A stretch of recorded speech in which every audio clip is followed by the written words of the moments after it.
Mixed martial arts. Mixed martial arts. How do we like our martial arts? We like them mixed in New Jersey.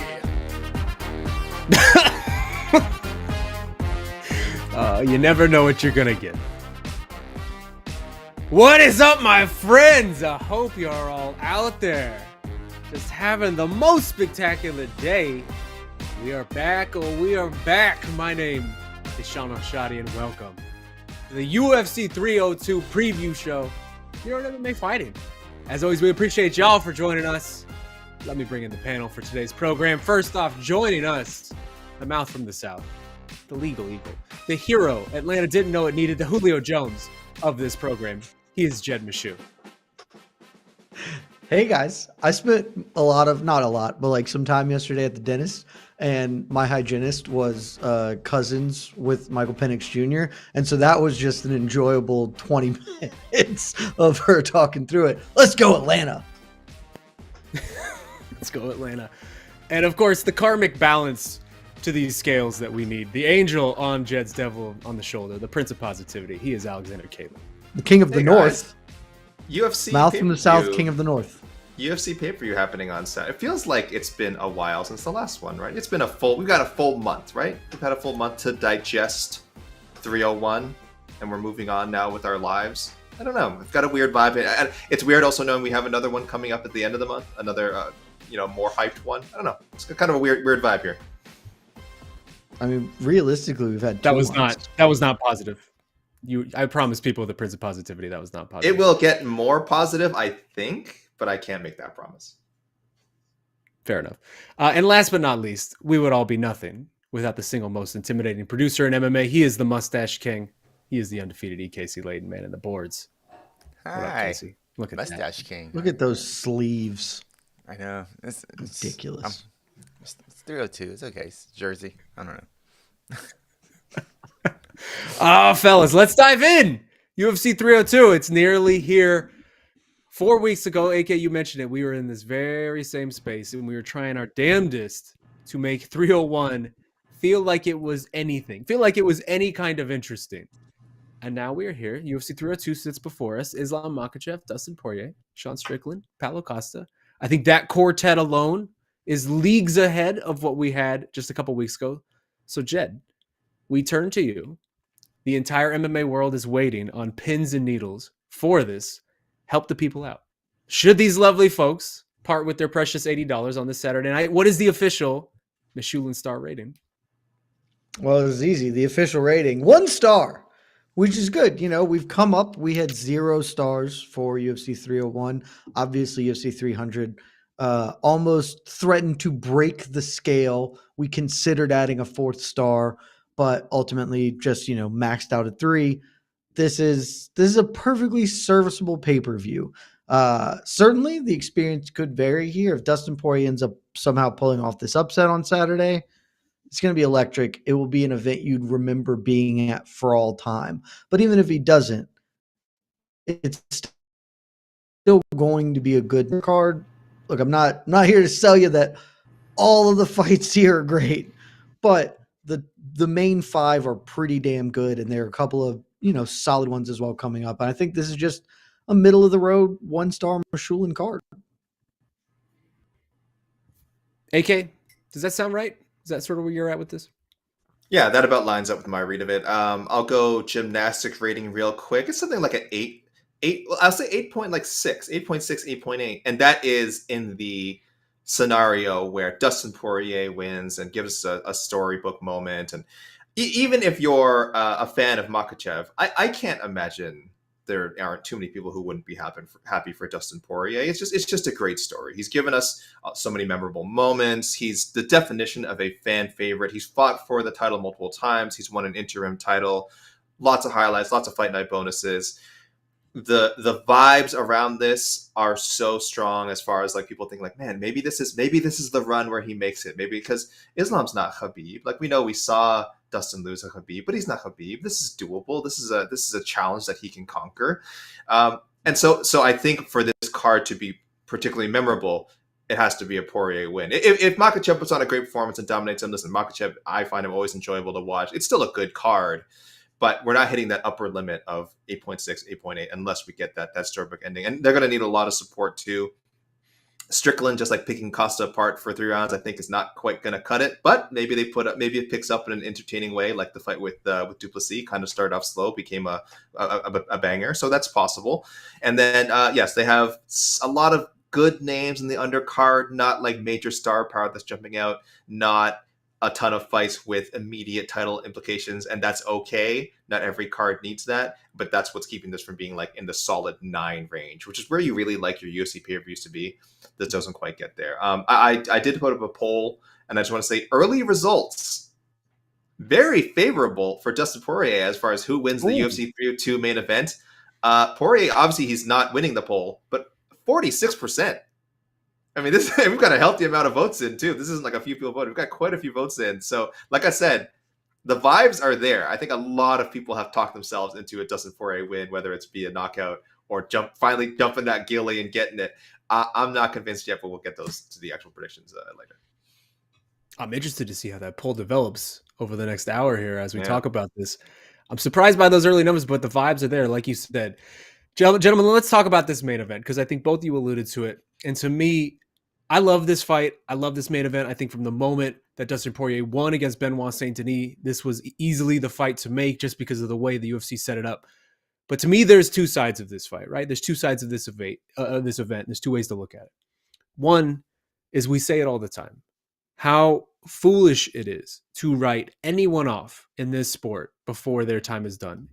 Dustin Poirier is a perfect example. You take this man 10 months ago, this man is sitting there face down, unconscious from a Justin Gaethje head kick, and the eulogies are pouring out everywhere. I am sure we did it as well. This is the end. What a run it was. Poirier's time in the sun is over. He is never going to get back there. He was kicked to the curb of this lightweight title contention. And then wouldn't you know it, as I said, the perfect confluence of events just plays out exactly how it needs to. It seems very Michael Bisping-esque, where this just perfect setup happens, and suddenly this man is the most logical choice to fill this spot. 3rd title shot, 35 years old. He's done everything there is to do in MMA except this one thing, and now, and we've heard it all week, it's his chance to finish the story. And then on the other side here, you have Islam Makhachev, MMA fighting's unanimous #1 pound-for-pound fighter in the entire world, the heir apparent to the lightweight GOAT. And it's kind of going underlooked this week, but history is somewhat up for grabs on Saturday. Not even somewhat, because if Islam gets through Dustin Poirier, fellas, you are looking at someone who is now tied as the most decorated lightweight champion in UFC history. I mean, the lightweight title defense is 3, and Islam's sitting at 2. By the end of Saturday night, we are looking at someone who could join BJ Penn, Khabib Nurmagomedov, Frankie Edgar, Benson Henderson as the most successful lightweight champions in UFC history. So, Jed, I turn to you in my hour of need here. Which side of this coin is more compelling to you? Is it the Dustin side or the Islam side? You're muted.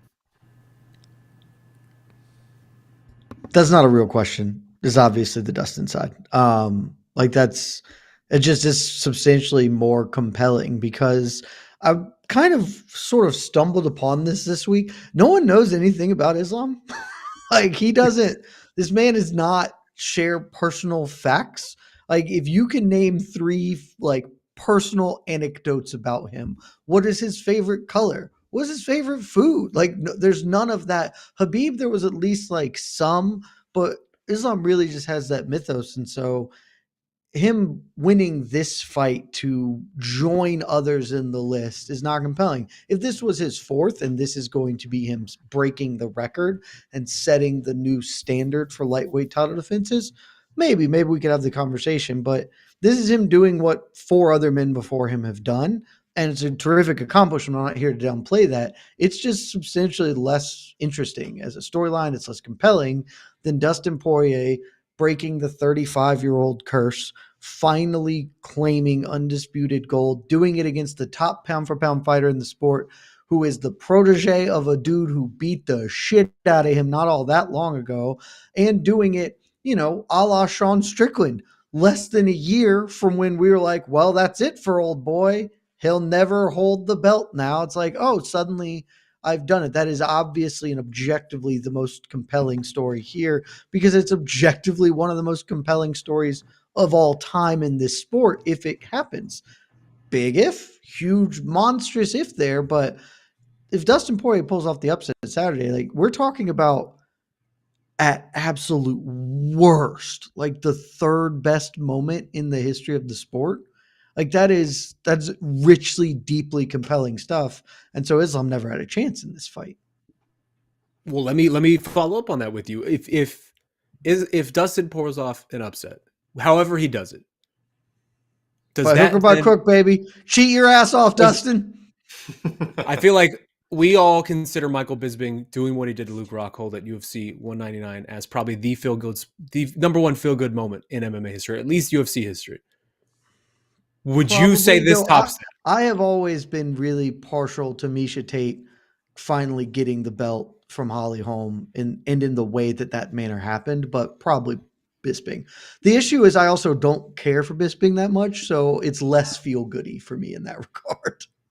Okay, but regardless, like we can all acknowledge that was just a really seminal, crazy, historic moment when it happened because it's a guy, again, the journey, you never think it's going to happen, and then it happens in a really crazy way. Do you think Dustin pulling this off, does that top that? Does that meet that? Is that a 1A to 1B situation? Like, is that what we're talking about? I think it is. There are a lot of similar notes, but the music is played better if Dustin is the one to do it. Just because like Bisping, for a lot of his career, people hated Bisping. And like he became this late figure guy who we supported in some honestly similar ways to how like Jim Miller kind of got over just as a dude who's around, who's good, who's a fighter who people like. He's shown a lot of personality over time. And like, man, it's a shame he never got to fight for the belt. Dustin is universally beloved. There's just not a human being who follows the sport who's like, man, F that dude. And so I think him getting over, I think it probably is number one, though, like you could also sell me on a couple of other options, but like I think it's the easiest choice for the number one feel good moment in the history of the sport if it happens. And Dustin, of course, the pride of Lafayette, Louisiana. This fight, of course, taking place on Lafayette Street. Everything just seems to be lining up. AK, we talked about this earlier this week, and I'm curious for your perspective because I don't think you were a part of that conversation. What does a Dustin win mean for this legacy that we have for Dustin Poirier? We did a roundtable this week, and that was one of our main questions is how would an upset affect this legacy of Dustin Poirier? Because I think all of us on this program, I don't want to speak for y'all, but I'm just assuming, would still consider Dustin Poirier a UFC Hall of Famer if he retired right now. Just walked away right now. Man's like one of the greatest lightweights of all time. I think we've even litigated this on a ranking show where we were like, where does he, like after the Benoit Saint Denis win of like, where does this man rank in the lightweight pantheon? And Jed, I don't know. I don't remember specifically where you landed, but I'm pretty sure we ended up in a place that's like, this guy's probably like a top 5 lightweight, even without a belt, which is like He was a between really 7 and 12 for me, but they were all interchangeable. He's in that tier, right? He's in that tier of easily top 10. And you're just, once you're in that mix, it doesn't take a lot to jump up. I think if he's able to pull this off, and tell me if I'm crazy, but if he is able to pull that off, at this point, Dustin Poirier right now has a resume that kind of rivals any lightweight who ever existed. He just doesn't have the title, right? But you look at the names on the resume: Max Holloway twice, Conor McGregor twice, Eddie Alvarez, Justin Gaethje, Bobby Green, Jim Miller, Anthony Pettis, Dan Hooker, Michael Chandler, Benoit Saint Denis, Diego Ferreira. Like, that's a lot of people that matter from a historical sense. I think if Dustin Poirier wins, there's an actual conversation to be had about, is he the second greatest lightweight of all time? And that, to me, maybe that's crazy. Maybe, does he jump BJ Penn? Does he get into that tier just behind Khabib Nurmagomedov? I don't know. But that feels like that could be up for grabs just because of the immense amount of work that this man has already done. AK, where do you stand on this? What is the legacy? What is up for grabs right here, legacy wise? Am I crazy to go out that far? It's a funny thing because I do anyone who's listening to me on shows know that I do somewhat downplay the importance of, like, I don't like to weigh title defenses that much more than average fights, if that makes sense. Now, this is coming from someone who hails Georges St-Pierre as the greatest fighter of all time, but but not just because of the 8-9 consecutive title defenses, also because of the quality of competition you face for the most part during that run. You can point to a couple of quote unquote gimme title defenses in there, but overall, you look at GSP's resume and you say, oh wow, he beat the best of the best of the best of the best during his run. And Poirier stands up to that test. You ran down the names he's beaten.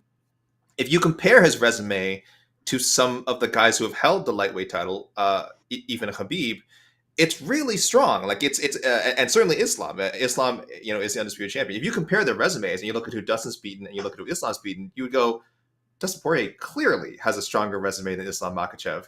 But we value titles so much, and I understand that this is how it is in every sport. When you started bringing up this question, in my mind, it's funny, I started thinking about, this may seem random, and for anyone who doesn't watch basketball, I apologize. I started thinking about like Dirk Nowitzki.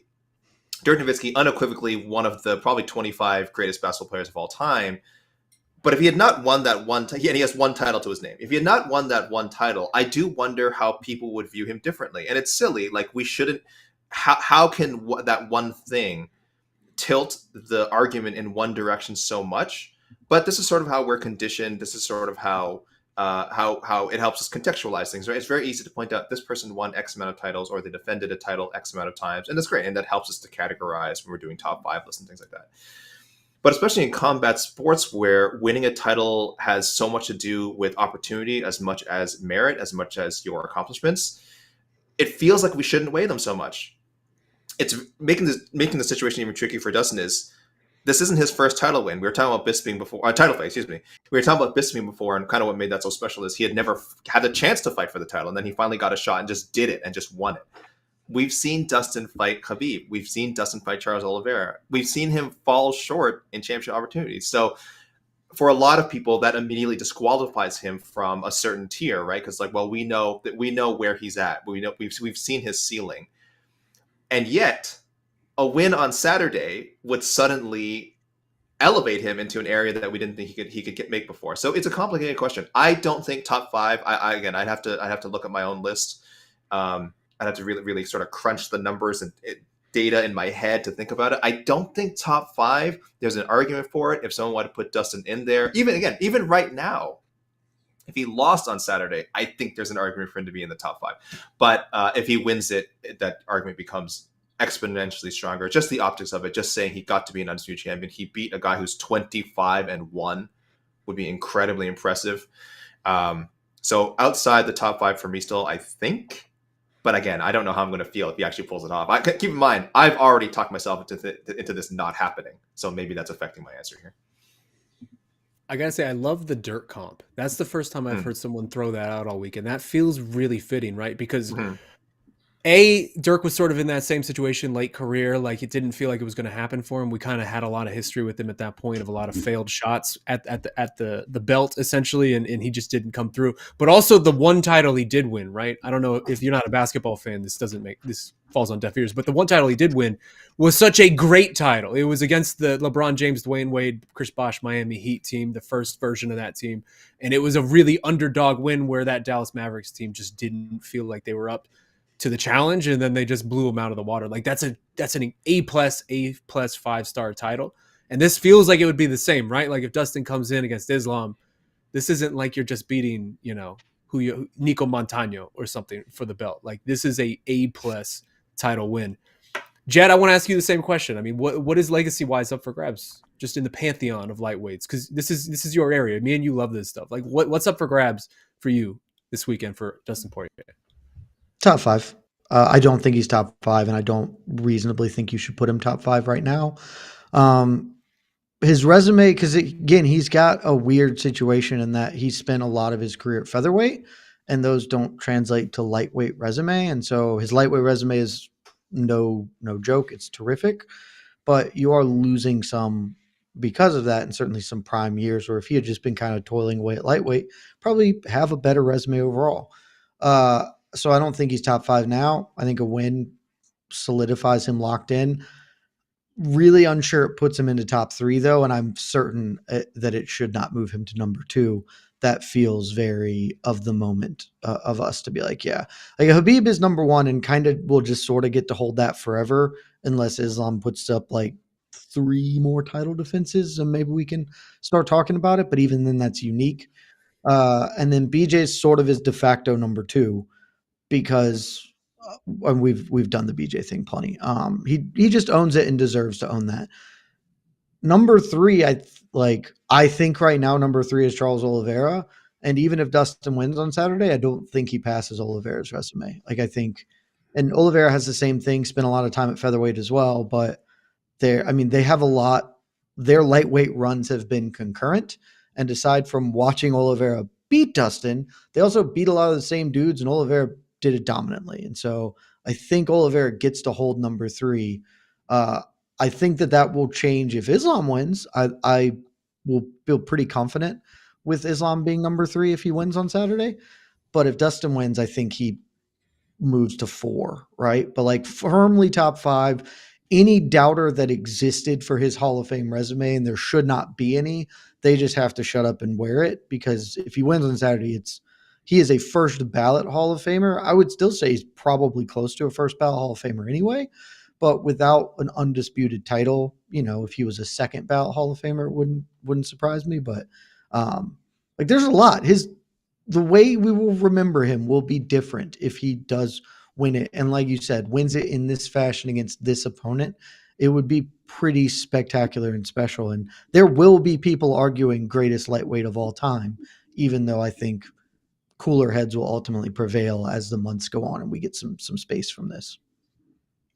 Yeah, I'm not willing to go that far, but to me, the resume is just so overwhelming that if you add a title to it, especially a title like this, like I can't rule out number 2 in the Pantheon. But I do want to hit the other side of this, right? Because Jed just alluded to it, AK. Islam Makhachev is already sort of climbing those ranks faster than we think. And he, as I said at the top, is on the verge of now tying one hell of a record and the most difficult and the most talent-rich division in the entire sport. That cannot be overstated. And I think to some degree, we take his greatness for granted, A, because Habib did it before him, but also B, just because how weird this run has been, right? It took him so long to get the shot, and then he finally gets the belt, and he's beaten featherweights, Alexander Volkanovski, back to back. So I think we take part of this for granted, and now obviously Dustin Poirier, no one considers him the number 1 contender. This is just sort of where we fall with it. AK, for you, we talk about legacy, we talk about stakes, and what all this stuff means. But what would meeting this record, tying himself in the Pantheon, etching himself alongside the BJ Penns, the Habibs of the world, mean for Islam in your eyes? It's cool, but it's not going to be some grand statement on Saturday about Islam's legacy. I don't think. If you want some Prince of Positivity stuff, I'm optimistic that should he beat Poirier on Saturday, we'll look back on it very fondly. One is just a very high level challenger that he beat, but hopefully as part of a 6, 7, 8 championship fight win streak for Makhachev. I want this to be a part of his legacy, not a win that necessarily defines his championship legacy. And I get it. I know I'm being way too positive, because we don't see fighters defend their titles 6, 7, 8 times in the UFC anymore. It's just not a thing, especially not in this division. He's going to go up to welterweight at some point during that time. He could do the Khabib. He could defend it maybe 5 times and then just walk away. Or sorry, if he wins a second title, maybe he just walks away. I've done it all. I walk away. I'm projecting here. I'm really hoping that's what happens, because just beating Poirier and Volkanovski twice, and again, in a sense, it sounds weird to say the first Volkanovski win was almost more impressive. I know it was the closer fight and it wasn't the head kick, but I mean, it felt like the right time for it. The second one was thrown together because, Charles Oliveira, it was supposed to be that rematch. Instead, we got the Volkanovski rematch. And we also got the head kick, which was fantastic. But for me, I was almost more impressed. I felt like he got the best version of Volkanovski in the first fight. Anyway, but that's a whole separate thing. Because he has a part of the record. We don't consider Frankie to be one of the best lightweights of all time because he has part of the record. It's a nice record to have. It's a bunch of great names to share it with. But I am hoping we look back on this as just part of one of the best title runs in UFC history and not the culmination of it. So after he beats Poirier, a lot of good names out there. I still want to see him fight Sarukian again. 125 is just so deep. I'm not quite ready to anoint Makhachev as I said, Poirier. I don't think I'll look at him as top 5 after Saturday, no matter what happens, and I'll probably say the same for Islam. But we'll see. We'll see how it plays out. First round head kick knockout again by Makhachev might change my tune real quick. That's interesting If to hear you say. Islam 'Cause wins, he's gonna have a really good resume, man. yeah, that's what I was going to say. It's interesting to hear you say that because I think Islam's already like borderline top 5, if not already in there. And I if he think wins- he's locked into top 5 right Yeah. now. If he wins, I feel like he's absolutely locked in there. It's the pre like championship fight resume that doesn't jump out at you. And I like a lot of these names. I'm just looking around. Bobby Green, Dan Hooker, Drew Dober, Those are all good names. Arman. They're all Those good are names. They're all decent good names. But I think people remember they were very critical of Islam's resume before he got his title fight, right? It was, and a lot of it wasn't his fault. RDA should be on there. Yeah, but he does have one that is retroactively better than it was in the moment. The right? Arman. The Arman Sure. win ages spectacularly, and there's Great a couple of ones on there. Yeah. It's solid. It's solid, but it doesn't jump out at you immediately. If you just look at his pre-UFC like title fight resume, you're not like blown away. You're like, oh, this is like the best runs by any like. It's very good. It's excellent. People in the know definitely gotta respect Bobby Green. I know he took that fight in short notice. Dan Hooker I thought was a great win. There's a lot of good wins on there, but not something that jumps out at you before he won that title. And now he's ramped into overdrive. The Charles win was fantastic. Beating Volkanovski twice, fantastic. Winning on Saturday would be fantastic. But I don't think I think because the pre was so not like highly regarded, maybe we're looking at it better now in retrospect. I think that affects his resume. But he's could easily elevate up to the number 2 or number 3 spot with. Yeah. I want to see a couple more title defenses. Yeah, I mean, think- obviously, all of this is just snapshots in the moment, like right, like this is all in media res. Like there is much more to go in this story, probably for at least Islam. Right now, I would ask. Quick math in usually- this, I think Islam has more wins over ranked opponents in his weight class than any other champion right now. That makes sense. I would believe that. I'm like, I could be wrong, but I'm just kind of eyeballing it and playing off memory, and I think that that's true. But how many of those guys were top DP's 10 though? I don't know. I feel like we're splitting That'd be a lot hairs here. harder. Yeah. Normally, right now, I want to move on. I would ask, what's the path, right? Paint me out the path for both these men. But in this one, it's a very unique one in which it feels very obvious, right? Like we have seen Dustin against these type of fighters. We've seen him fight Khabib. Islam and Khabib are not a 1-for-1 match, but we have just generally seen him struggle against these very dominant wrestlers. And likewise, I think everyone here would agree that if Dustin wins, it's probably a knockout of some kind. It's probably catches him Michael Bisping style, and that's how we end up with some magical moment. So instead, I want to ask you just quickly, both of you, to play a game of odds makers with me, because we have heard it all week and really for a couple years now. Every time Dustin gets in a spot like this, or even any sort of big fight, is this the last one? Is this the last time we're going to see him? He's done so much, especially since the Conor series where he made a lot of money. It's at some point, what does he have to gain from all of this? Dustin is non-committal, as always, but he has hinted like this could be it, because everyone could be it. Odds makers to you guys, what is the percentage out of 100 that this is the final time on Saturday that we hear or that we see Dustin Poirier in a UFC octagon competing? Jed, I'll start with you.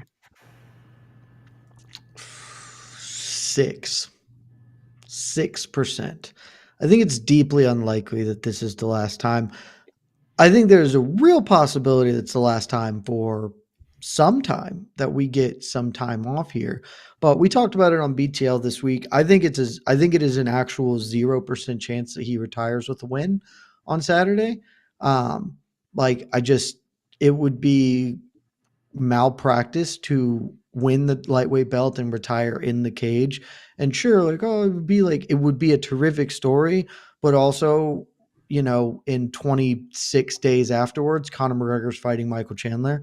And if Conor wins that fight, then Dustin would have the opportunity to defend the lightweight title against Conor McGregor for their 4th fight and one of the biggest pay-per-views of all time. And he should absolutely take that because $20 million is $20 million goddamn dollars.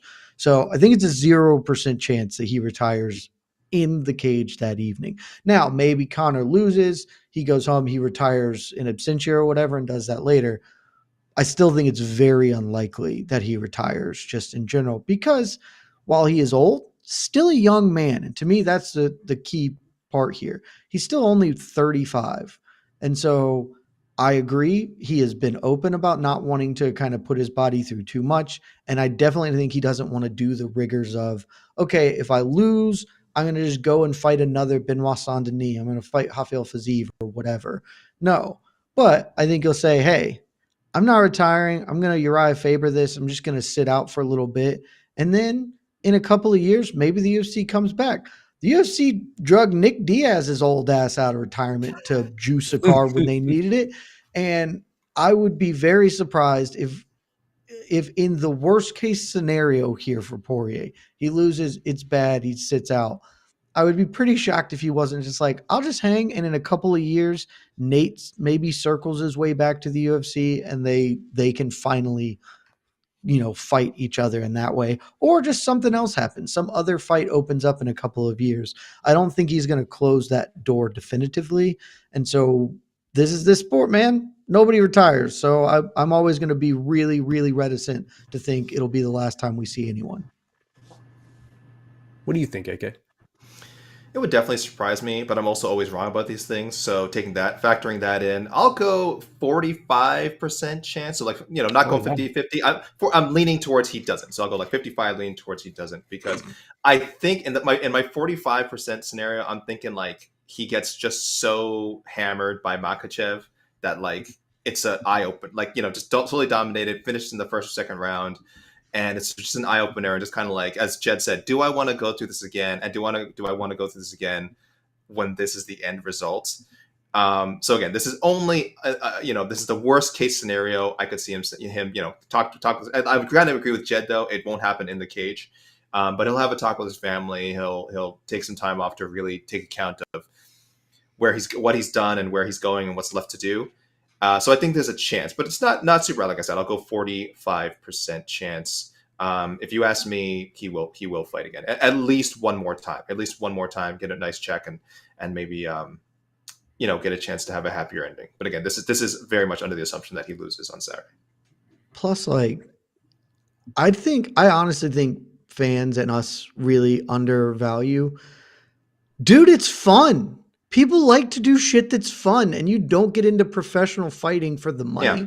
Like, you don't do this because this is the best way. Like, you do it at a base level because it's fun. And that's what keeps fighters coming back. They go to the gym and they have fun with their friends. And hey, I'm still feeling good. I'm feeling like my old self.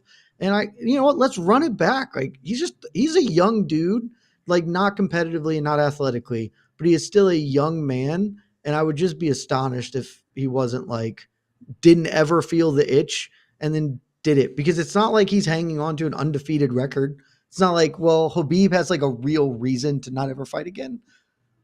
No, just fun. Just do the fun thing and get paid handsomely for it.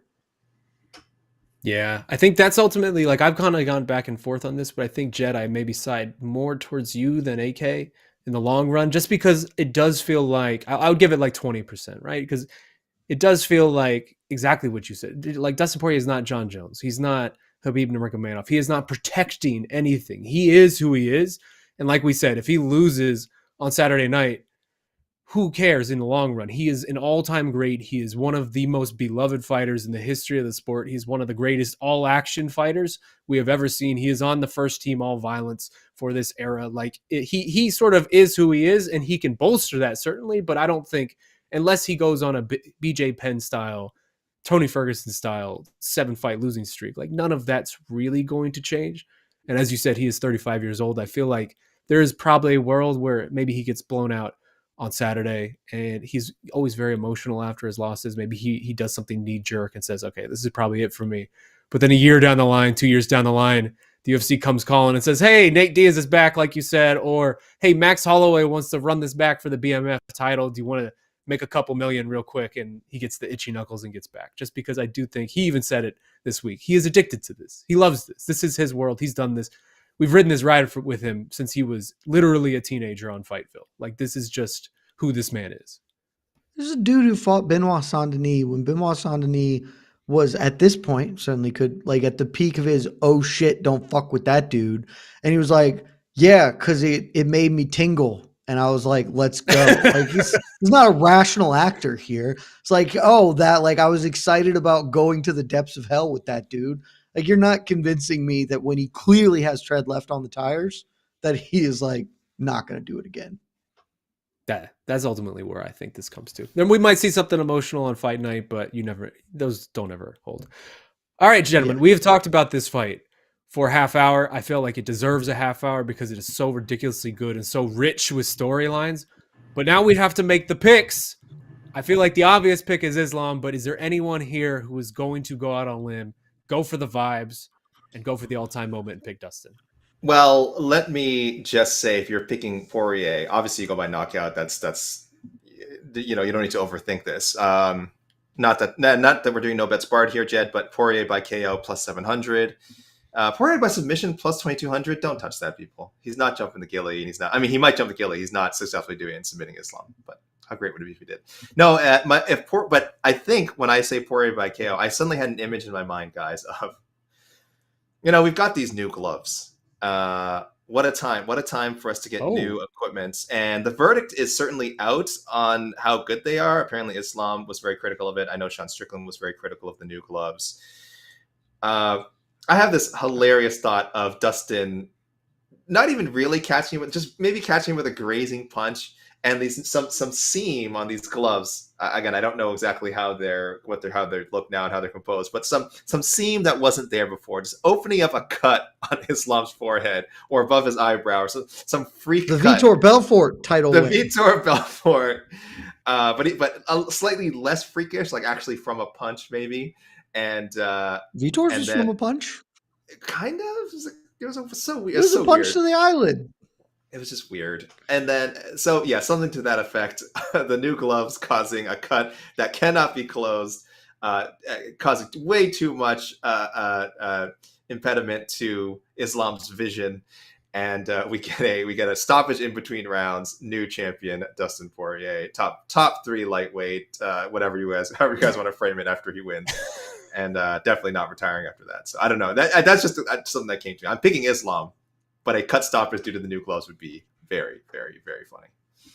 Wait, deeply funny. So you're picking Islam? I thought you just took me down a whole road where Dustin wins with the weirdest, flukiest thing. You asked if any of us picking Poirier, what would be our take in that sense. So that's, if I was picking Poirier, that's how I think it would be funny to see it go down. But no, of course I'm picking Islam. Islam by submission round 3. Got me all excited. I know. I thought you were going to do the thing. Well, listen, I don't take credit. And then you didn't do the thing. But it's okay, because I'm pretty sure Jed's over here looking agonizing. If it happens, he looks like he's going to do the thing. If it happens, wait, let me just say, if it happens, I can no longer get credit because it is not my official pick. So I don't get to say, oh my gosh, this is the same thing that happened. I predict. No, I technically did not predict it. I actually said it. So there you go. I'm forfeiting that right. The thing is, Sheen, I'm looking agonized because I had built up myself for months. I've been working on this to get myself to the position where I come out here and say, I'm picking Dustin Poirier, I'm going with the vibes. And then I did a lot of tape study because I wrote a Past to Victory column that's actually going up on SB Nation proper today or tomorrow. So look for that. Tomorrow. And buddy, this is a tough ask for Dustin Poirier. I think Khabib is a worse style matchup, but Islam is like right there. The hope, or at least the saving grace for Poirier, is we have seen Islam get jawed once before. Long time ago, fight's very different now, doesn't lunge nearly as much. But like, we know that he can be knocked out, whereas Khabib has an unbelievable chin and was like, nobody ever really noticed it that much because he rarely got tagged, but when he did, ate it like nothing. Also in his favor, Islam is not the punishing threat that Khabib was. So like, it's pretty cut and dry that Islam is going to get takedowns and going to control Poirier on the ground. Poirier has just never been a great defensive wrestler. He is a one-layered defensive wrestler. He can stop an initial shot, chain wrestling, and trips in particular, which Makhachev is great at, are really effective against him. And so that. But when Khabib got on top of Poirier, he then battered the shit out of him because that's what Khabib does. Makhachev is much more a control proper grappler. I mean, we saw against Volkanovski, he just got to the back and held that position for minutes at a time. And Poirier is a good enough defensive grappler to not get subbed there if he's not gassed out from getting hellaciously punched in the face. And so I think he can last longer and kind of be in this fight. It is a really, really tough ask. And so as much as I wanted to talk myself into Dustin Poirier, I went ahead and did it because vibes. There we go. Vibes, guys. It doesn't matter Let's that go. the style is trash for him because we deserve good things. We, as fans of MMA, deserve the good things to happen to us. We rarely get it. We got 300 was the good thing. It was so goddamn fun. And Max doing that, it was magic. And we deserve this. Does he deserve to win the belt in this circumstance? No, but does he deserve holistically to be an undisputed forever UFC champion? You're goddamn right he does. And the MMA gods are going to, for the first time in their petty existences, smile upon the collective MMA community who are all unified in wanting this to happen. So Dustin Poirier, via Gilly, screw it, go big or go home. He's going to tag him on the feet and jump the Gilly, and it's game over, and we can have the best moment in the history of this goddamn sport on Saturday. I had you. I had you thinking I was going, and then boom! You swerved me. You Connor 205 me. You swerved me. I was so disappointed in you, and now I'm so happy for you. I'm even more happy because I thought you were just gonna go chalk and pick Islam, and then I was gonna have to go out on the limb and be the one with the stones and be the one who's gonna go against what I actually think. Because I'll be honest, Islam Makhachev's probably gonna win this fight. It's gonna be very clinical. We've seen this a couple times already. It's going to be sad. But ultimately, I will say, just to top us off here, I've been in this sport a long time, more than a decade at this point. One of my enduring memories of covering this sport, in particular when I used to travel a lot for MMA fighting and then the athletic, I remember being in Abu Dhabi for Dustin Poirier versus Khabib Nurmagomedov. And I remember being at Dustin Poirier's post-fight press conference after he just had his heart ripped out of his chest, Mortal Kombat style. And it was one of the most emotional rooms that I have ever been in my entire life. And I will never, ever forget Dustin just sitting up there with a backpack that had like a toy from his daughter on it. And like he had made her all of these promises of what he was going to do over there. And this man was broken. He was fundamentally broken that night in a way that you rarely see high class, like high grade, all-time athletes show themselves to the public. And he did what he always does. He let us inside. He let us inside and let us know exactly what was going on with his mind, exactly where he was. And he painted a very human face on this sport that can seem so humane at times. And it will always stick with me. Just him in tears on that dais after that loss to Khabib Nurmagomedov in a far, far away land where it was, a 24-hour flight away from Lafayette, Louisiana, and just everything that embodied, and the way his willingness to sit there and answer our dumb questions and just go along with it after having his heart broken like that. There's very few people in this sport, in this world, like Dustin Poirier. We are lucky to have had him in MMA as long as we did. I don't think he's going to win on Saturday, but goddamn, if he does win on Saturday, that is an all-time moment and something. It shows that good people, I guess, or good things do happen to good people. But yes, the pick is Islam Makhachev, second round submission, and we'll see how it plays out. Cowards. I'm a coward. I wanted to be there with you. Wake up, Peter Pan.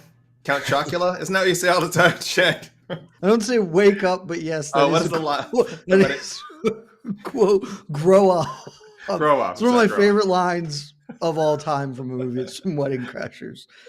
Like to be pimps from Oakland and you're Cowboys from Arizona, but it's not Halloween. Grow up, Peter Pan. Count Chocula. And that's a perfect segue to our next conversation. Oh, sorry, Shane. Sorry, let me say quickly. Dustin Poirier, I'll end the poll now. It held strong, 45, 46%. So it wasn't just an initial rush of Poirier voters. There's people out there who think he's gonna win the UFC 302 main event. So the vibes, they're immaculate. They're immaculate. Lafayette Street, baby. Lafayette Street. Magic on Lafayette Street. AK, while we set up this next conversation, I want you to throw another poll out there for the co-main event, because to me, the co-main event is fascinating in its own way, right? It feels a lot like a pick'em. It feels a lot like it's just anyone's game, but yet Shaun Strickland is an overwhelming favorite in this fight. It's a fine co-main event. Former middleweight champion, 4 months removed from losing his title, Paulo Costa, Borrachinha, the Sultan of Secret Juice, 5-round non-title fight. I'll just start very simply. Jed, do you like this one? Yeah, it's a great fight. It's a fight that If you had pitched this to me 2 years ago, I'd have been like, okay, whatever. And now, because of the strange, weird journey Sean Strickland has gone on to become a former UFC champion, I'm far more compelled by it. I think the odds are surprising here. We talked about this a lot on BTL yesterday. Mike is pretty firmly of the belief that the 5 rounds favor Strickland. And I think that that's probably true, but stylistically, I think this is a terrific matchup because of the way Paulo Costa gets down.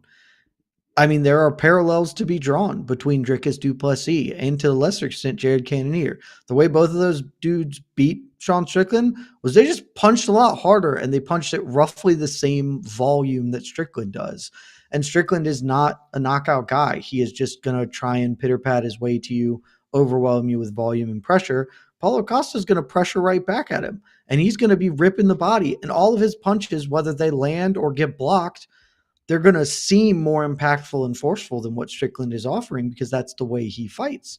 And, I think that this fight is destined for like a contentious split decision where both men have moments, and maybe Sean Strickland ends up losing the fight and again feels like he got robbed and that he should have won this fight as well. And maybe at that point he'll be somewhat introspective and be like, perhaps my style invites this sort of controversy. Or maybe he does just sort of overwhelm Paulo Costa as the fight goes on, and Costa, the secret juice wears off and he gets tired as we get into rounds 4 and 5. But either way, both dudes are durable enough. Like, they throw enough volume. They are pressuring each other. They will meet in the middle and chuck them, and we'll get that for a good amount of time. I would assume this goes 25. And this will just be a good old-fashioned scrap. Like, I think it's a really good co-main event, honestly. I agree with you. I'm intrigued, like I said, but to me, it does feel weird. And I want to talk about the stakes in a second, but over in the comments, Virtual just threw out something that I've thought about throughout this week when just sort of analyzing this fight. Virtual in the comments saying he can do the DDP thing, meaning Costa, and that while Shaun may land more jabs, Costa will have the bigger moments in the eyes of the judges.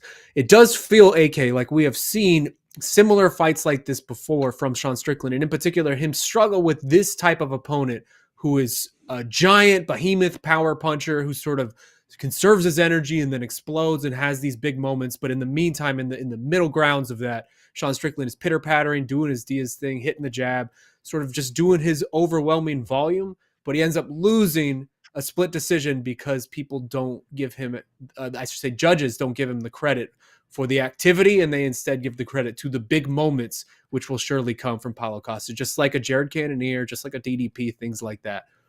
Do you see, is there an inherent danger in this style matchup for you, for Sean Strickland, especially over 5 rounds?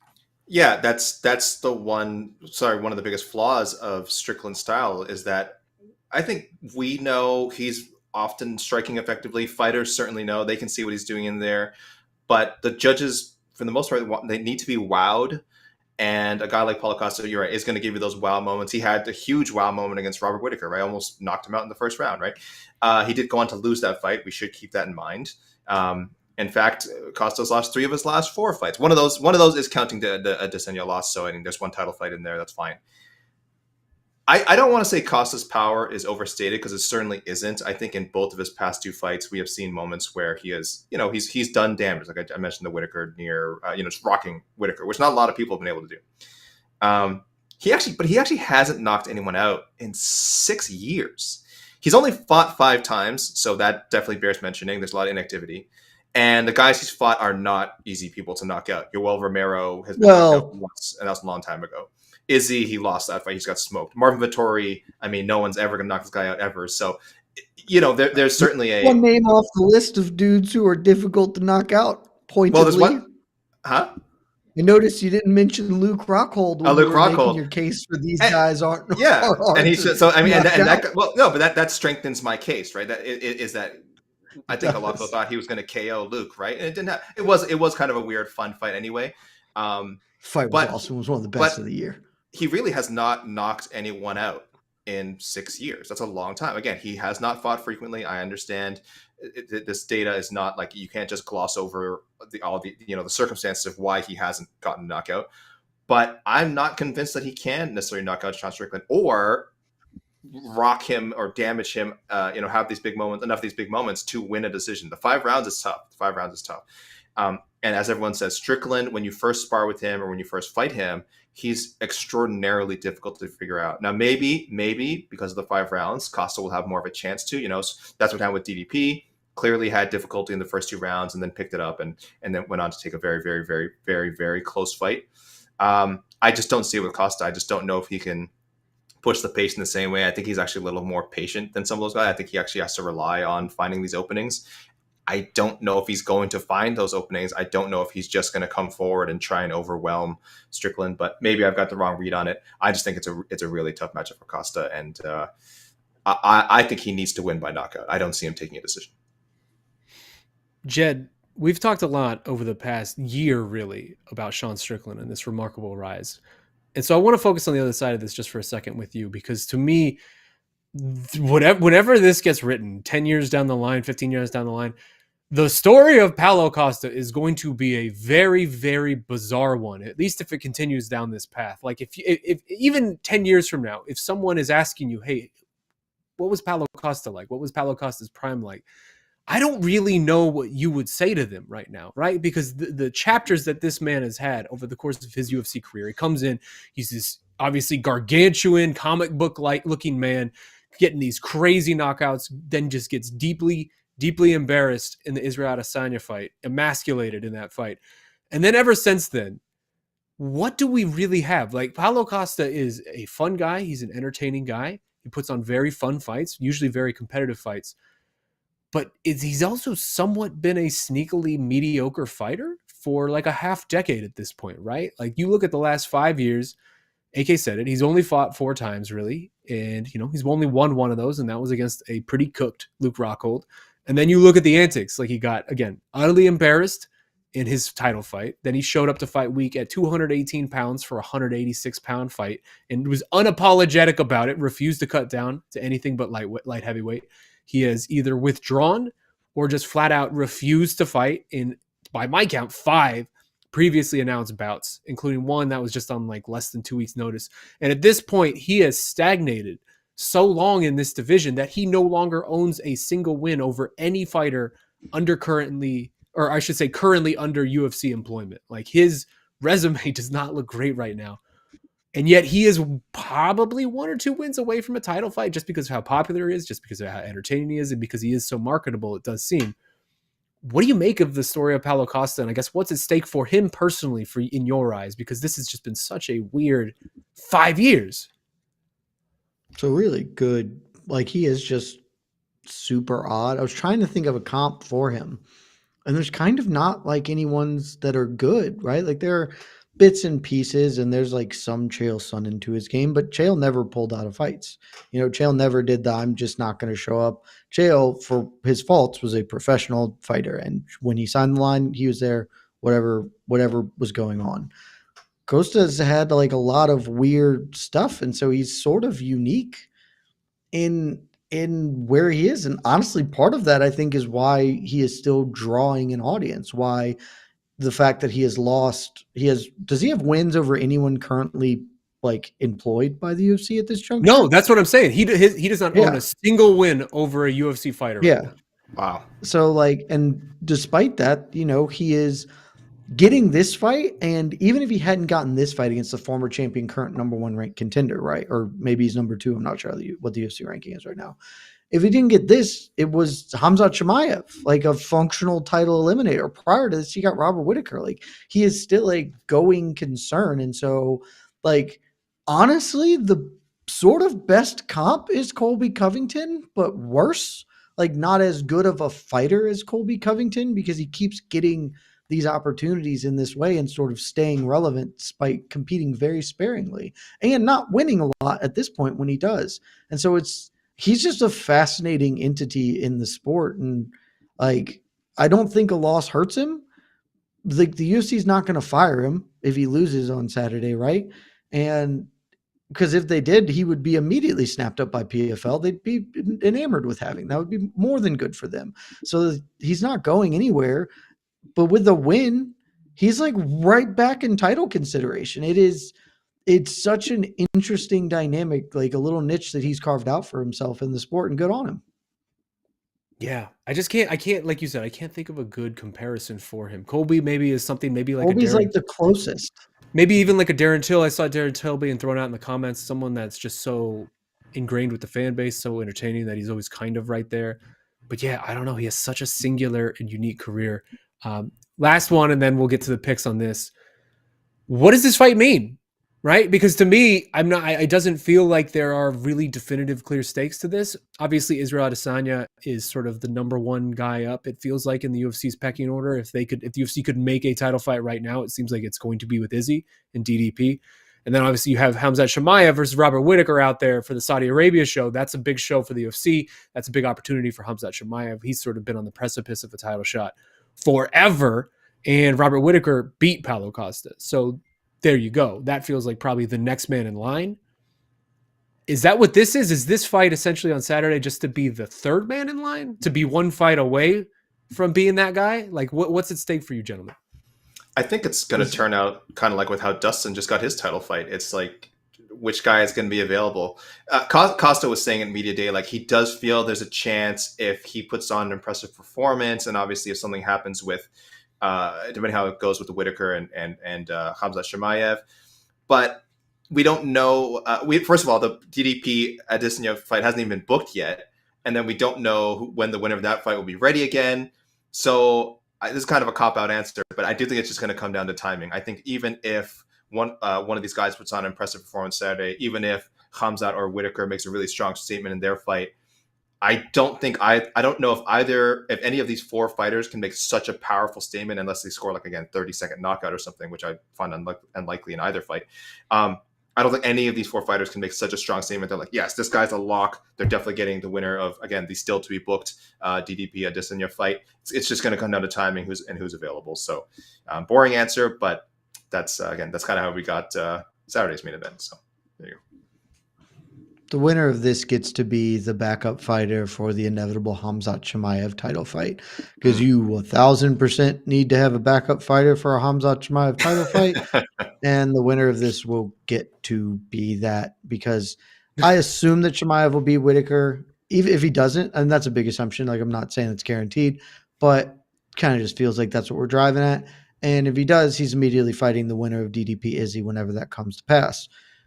If Whittaker wins, if Izzy beats DDP, I'm not certain they'd run Whittaker back. And so maybe the winner of this just gets to jump Whittaker, which would be acceptable, but still probably likely. And so, yeah, like, this is probably for third man back, which is then interesting, because if Sean Strickland wins, idle hands don't work for him. He will try to fight somebody else while waiting to do something else. Whereas if Paulo Costa wins, we won't see him fight for 18 months, and he'll be totally fine with that, waiting for his crack at the belt. Yep. So it is interesting, but I would say that the shortest line here is the winner of this will be the backup fighter when Khamzat Chimaev gets his chance at the belt. So they are fighting to be the backup fighter for not the next title fight, but the title fight after it.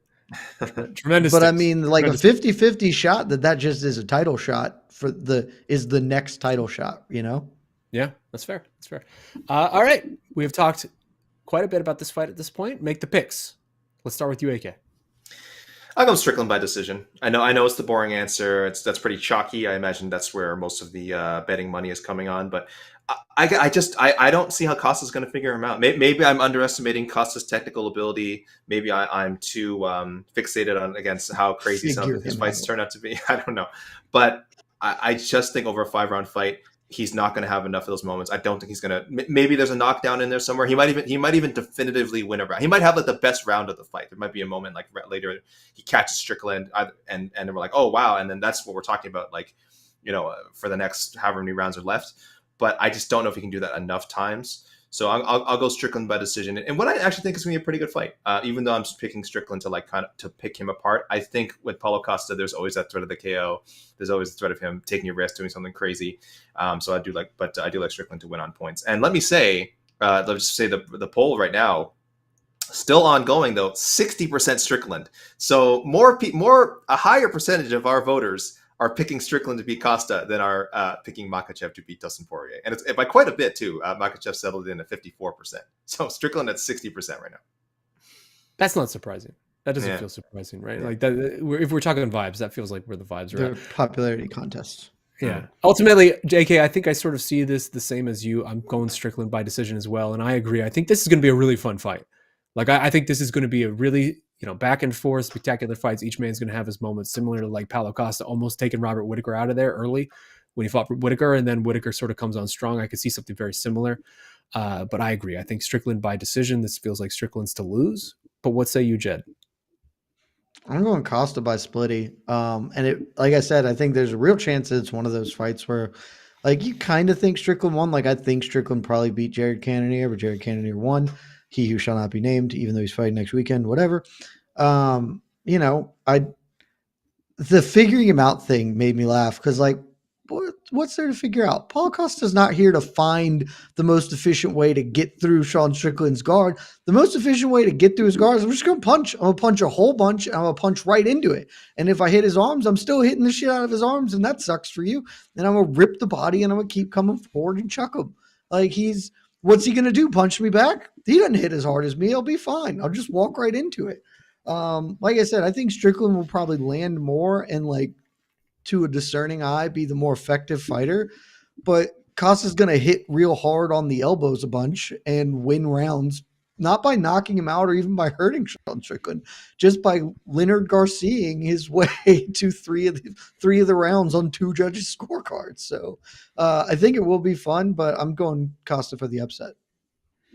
Yeah, I think you're spot on in that if Costa wins this fight, I think there's a good chance Shaun's just upset about it for 6 months, talking about how he got robbed. Like, that feels like a very clear path to a thing that exists. Like, we've already seen this a couple different times, right? DDP, Cannonier. I don't think Costa's winning clean. Like, if he wins, it's not gonna be like, well, he just beat the hell out of him. It's like, yeah, like, pretty close fight, and two judges gave him 3 rounds.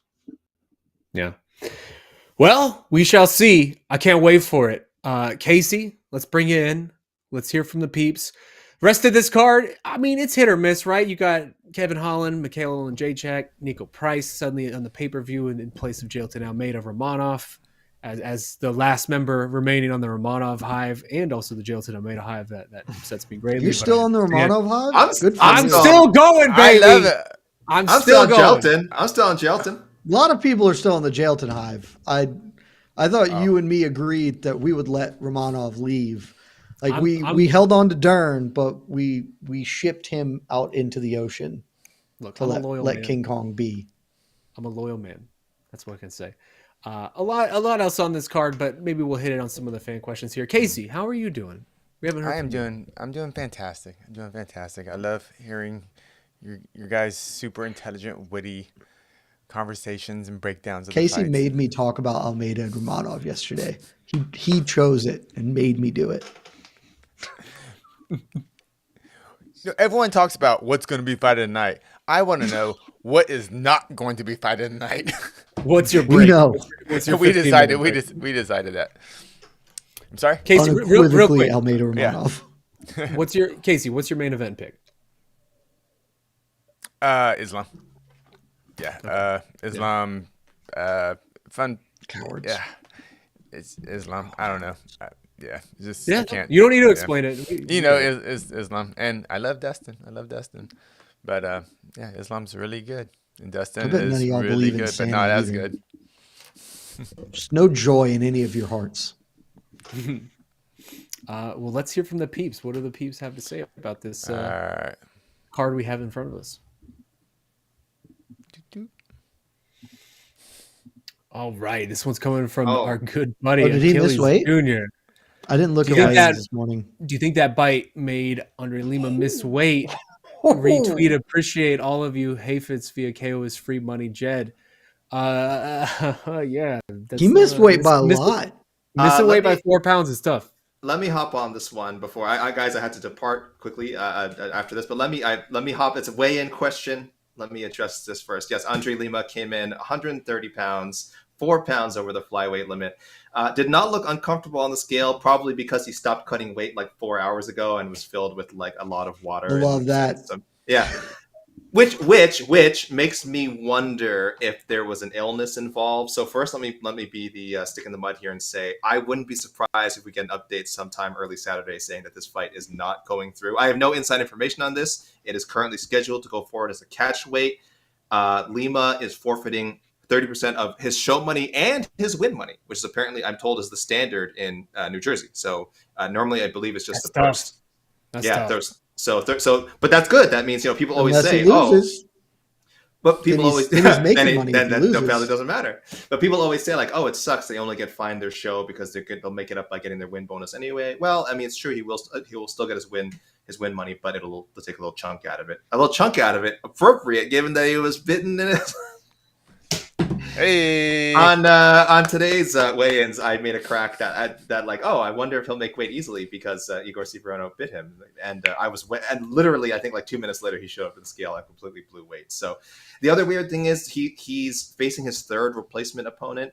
Mitch Raposo was a replacement for Nyam Jargal Tumendembarel, who was a replacement for Hyun Sung Park. So I don't know. Some people are saying like, did that throw off his preparation? Maybe his camp was screwed up because he wasn't sure he's preparing, but I don't think that necessarily makes sense. So just a very weird 2-fight start to Andre Lima's career, UFC career.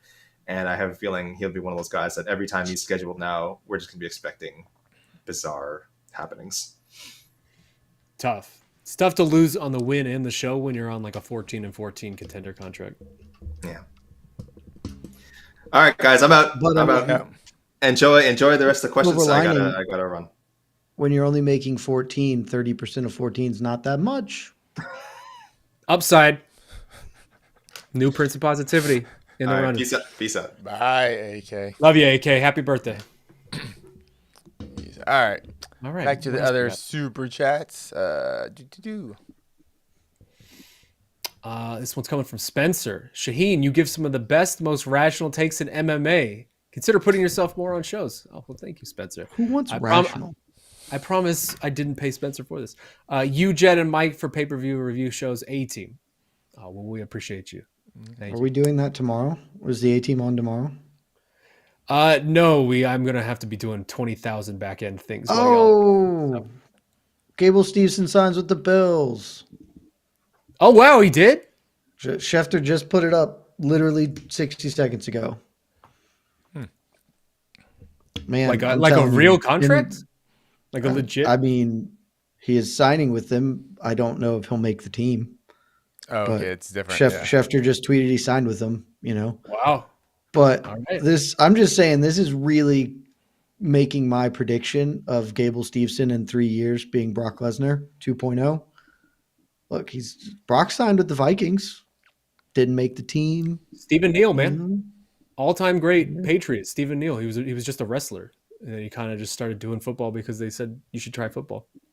Yeah, but So- if Gable doesn't make the team, then he just pops over to MMA, goes to PFL, wins $1 million every year as the PFL heavyweight champion. It's the best. Well, that's not Brock Lesnar. But do you think he's going to go back to WWE and come back as a star? Or what do you mean? Or just Yeah, No, it's not a 1-to-1, Casey, but former. you said Brock Lesnar. You said Brock Lesnar. Yeah, but I His didn't say he thing was very his important. clone. I said 2.0. Collegiate wrestler, Olympic gold medalist, WWE, NFL, back to MMA. It's gonna be perfect. It's gonna be fine. Yeah, he never did the pro wrestling thing, or never became a star. He did do pro wrestling. He just wasn't He good did. at it. Well, he didn't really do it. All right. He didn't get And, over it. and Brock He did it. Lesnar wasn't good at football. It's just about trying stuff. What? Yeah, when you're 23 and just one of the most athletic people walking the face of the earth, you can kind of do whatever the hell you want. It's facts.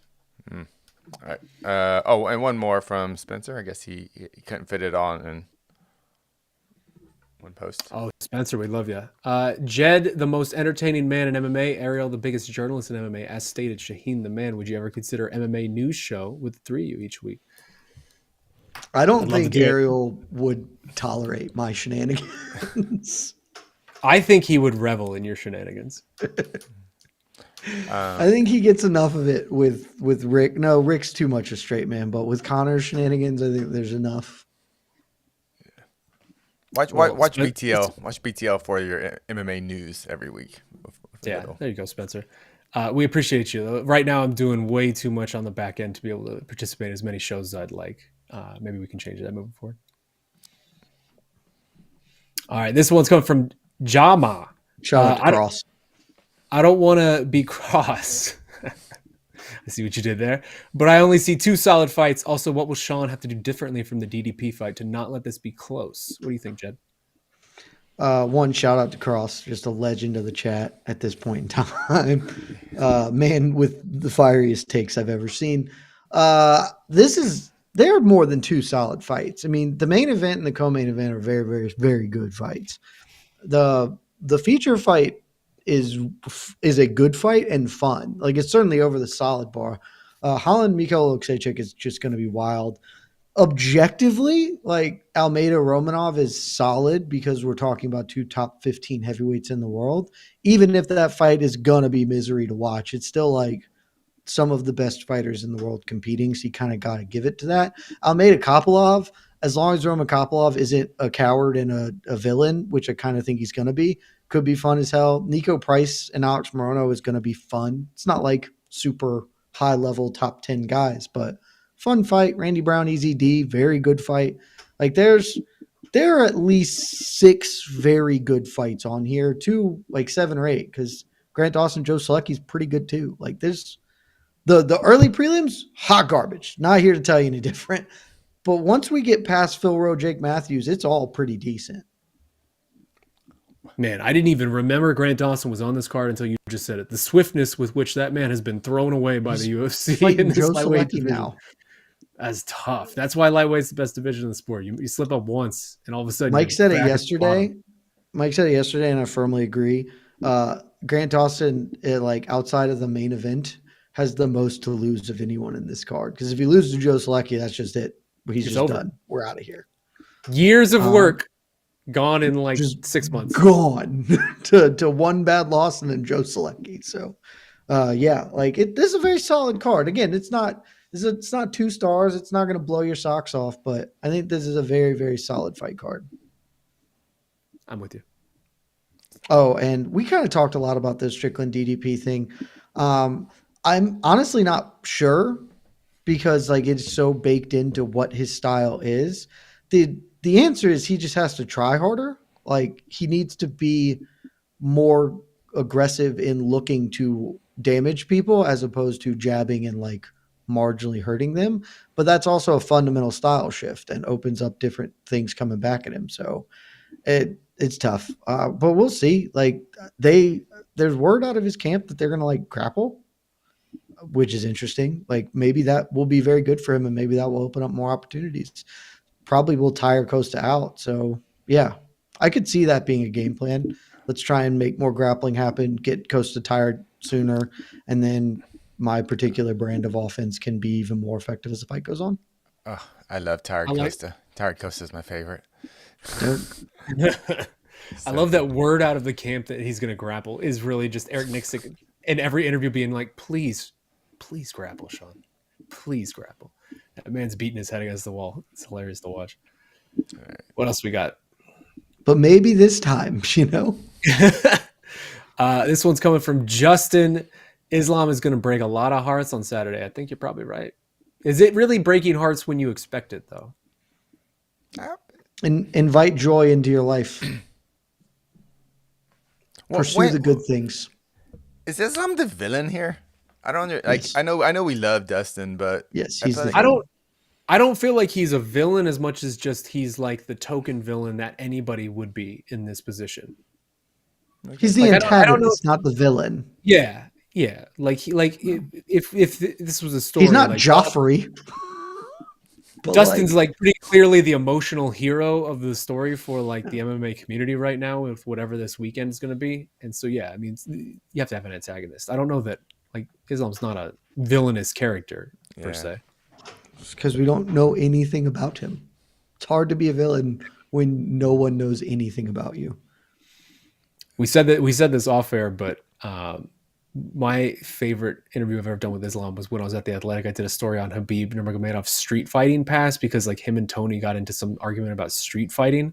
And I was like, okay, I'm curious about whatever this thread is. Like I'll pull on this.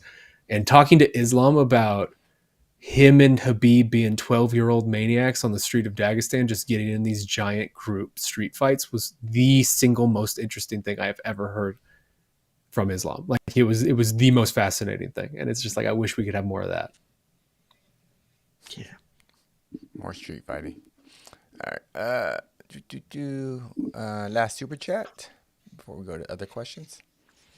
This one's coming from Kenny. Rejection hurts Dana's feelings. Will Arman Sarukian be forced to have another fight before being offered a title shot again? Thanks for all you do. Thank you, Kenny.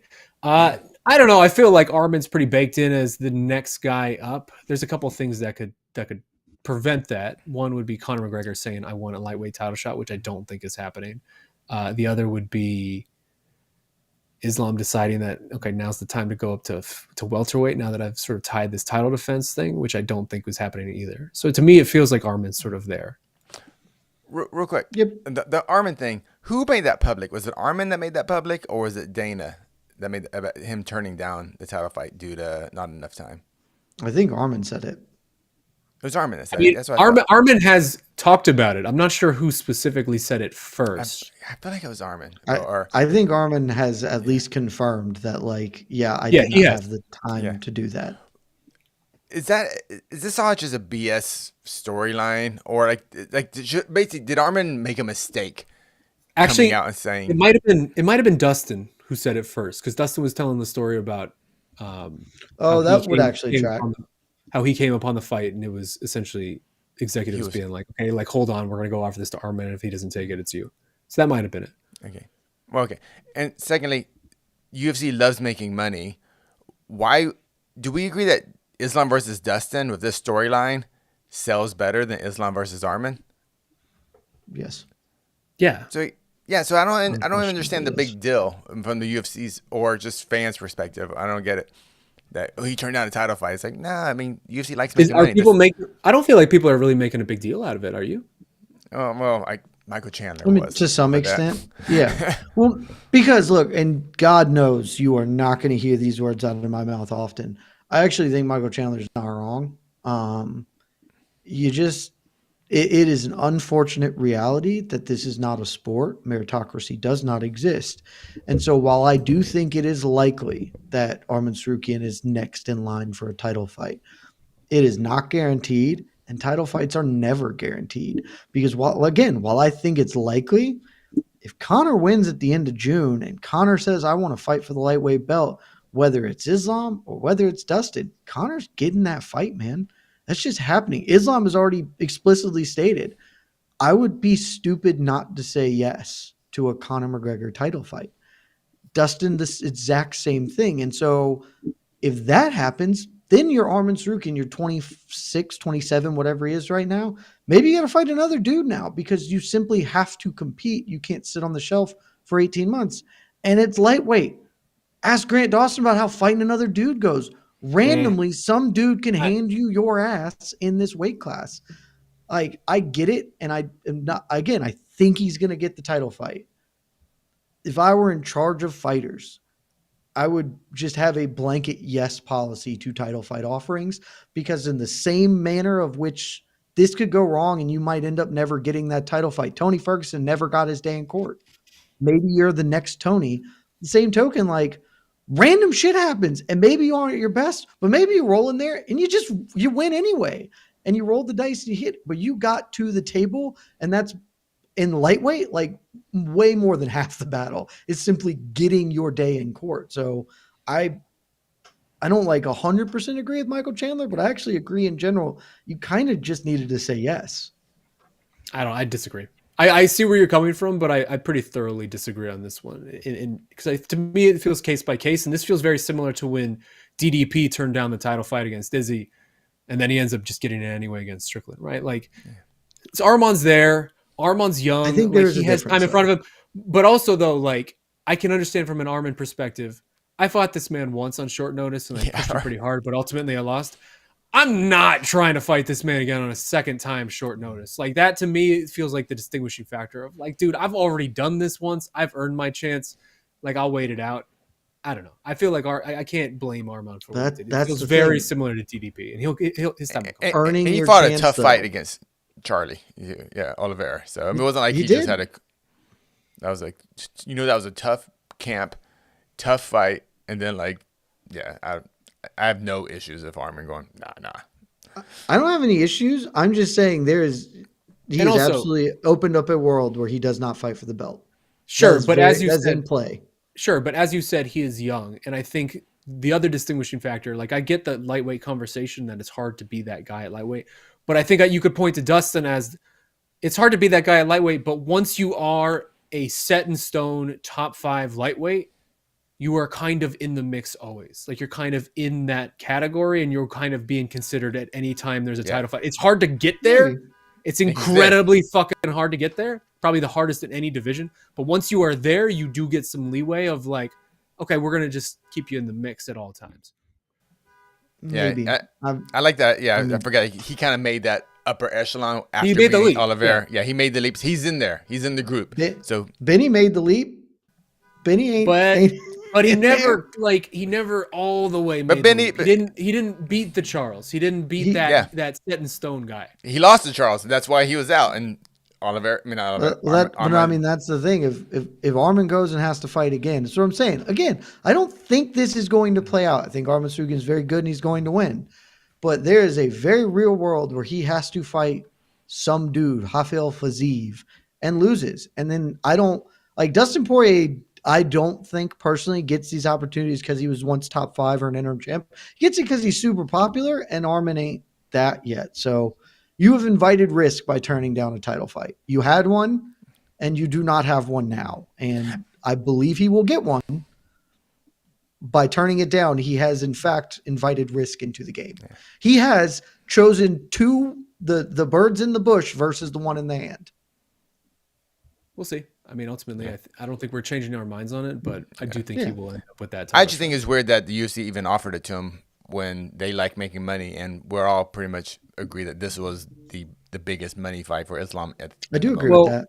I don't know because when this was announced or that was announced, I think the stipulation for them was, hey, the winner will get the title shot. So I think to some degree it's following on your word, right? Like, hey, this is this 300 fight we really want, and here's sort of the stakes. But they also did do it in a way that gives them out to be like, okay, he said no. So Dustin, I was going to say it was a non-invitation. You know, it was hey, do you want to do this thing? Oh, you don't? That's a shame. Here you go, Dustin. Exactly. You're our next, because Dustin talked about that or whatever, where he was like, I was talking to Mick Maynard and he was like, I got to go talk to right after 300 before the main event even happened. Hey, give me 5. I got to go talk to Arman. I'll be on the horn with you in a minute. Goes in, asks Arman, walks out and calls Dustin. So it was a very you're not going to say yes, right? Exactly. Yeah. All right. What else we got? Got it. Probably hit a few more here and then get out of here. This one's Mr. Senior Pepe. I don't think the worst of you is the only one who's vibing with Dustin. Jed still sucks, but respect the DP vibe pick. Can't argue with any of that. Vibes, baby. How are vibes playing for you? What's your? I mean, last year vibes were killing it. Vibes haven't really been that much of a factor this year, honestly. There haven't been a lot of vibes fights this year. I mean, I don't know if it was vibes or Tuporia was the only vibes pick for me. Yeah, and that's the thing. The vibes were fully Tuporia, and then I talked myself out of it because I was stupid. I'm a stupid idiot. And then I was like, I'm not going to be a stupid idiot this time. I'm going to pick the vibes. All right. All right. This is a fun one from Mr. Boza. Coming from our good friend Joseph. Am I crazy to think that the boxing card with Jorge versus Nate could have actually done well here? The card for 302 isn't appetizing, and I love you, Joseph, but you are crazy because crazy. The market. Here's why: the market for Jorge Masvidal versus Nate Diaz is MMA fans. MMA fans are going to be turning into UFC 302 regardless because they want to see what's happening with Dustin. They are not going to tune into that boxing match that seemingly had very little interest from the get-go. Boxing fans do not care about this fight. Boxing fans will also be tuning into something else because there is a spectacular boxing card going on in Saudi Arabia this weekend the 5x5 Queensberry versus Matchroom, and like that is a great card. So there are two stellar event, or I'd say one stellar event, and one very good event. This would have been number 3 by a large margin, and those dudes would have. I don't know if they would have lost money because I don't know their deals, but they would not have made nearly the amount of money that they're going to make. And they went to they went to a UFC Dark Week only a month away, which is that's such a no-brainer. Yeah, I mean, I feel like and that's what Masvidal was saying from jump of like, what are we doing, guys? Like, this is the worst promotion. So I'm glad that they figured it out. Yeah, It definitely could not have done well. And kind of to y'all's point, if it could have done well this weekend, it is not losing anything by pushing a month to a non-competitive weekend. It had no chance to be successful this weekend. It at least still has a chance, in a month or whatever it is. So it's Gabriel celebrates 16 months of membership. Well done, Gabriel. Woo! If Dustin win, does he become the biggest UFC star? No. I mean, his name isn't Connor, so no. Yeah, Conor McGregor is still out there. I do think if Dustin does win, probably gets to be number 3, right? Number 3 or number 2. I don't know who you would call number 2 right now. Maybe John Jones. John's still number 2, I think. But I think Dustin does reach that echelon where he is legitimate pay-per-view star if he's not already there. Like I think he's already there. I think he's there. As far as I think the Conor stuff got him there, but this would put him in a different level. Yeah, he'll be behind John as far as champions. I would think. Yeah. So I will also, and again, there's gonna be a lot of pushback. We don't know this. I am absolutely fascinated to see Ilia Topuria's next time out, and because he is a global star. Yeah. Like he is a massive European star. Well, I don't know. And when we do this stuff, it is almost exclusively through the lens of the American audience. Yeah. And so I don't know how that will translate for him, but like I think he's one away. Monstrously big globally. And so, but yeah, like by that same token, Islam is also like a pretty big star globally. And so beating Islam will also bump him. I'll go out and say that I think this probably puts him 2 or 3. John is maybe, but also John's never fighting again. So, tough to say there. And then O'Malley's rounding out that top 5. Yeah, I guess we hadn't considered Shaun as well. It's a different demographic. But I do think monetize in the same way, but still a very big star. I do think the Ilia thing is a good shout, but he to me feels one away. And if he is able to beat Max Holloway in probably like my most anticipated fight of the year, if that gets booked, then the floodgates are open. Like at that, I think that's 100%. I'm just interested to see how like big we're at that point. We might be. Though. He might be like no one's ever going to be Conor, but he might be the closest fucking thing we get to a Conor type of meteoric star at that point. Conor was BJ was Conor beta version, then Conor, and Topuria is the next iteration. Like I think that's how this goes. Especially with the heater that Max is on right now, like that's gonna be God damn. Monster I can't fight. wait for that fight. I can't wait for that. Let's get one more, and then we'll get out of here. One more.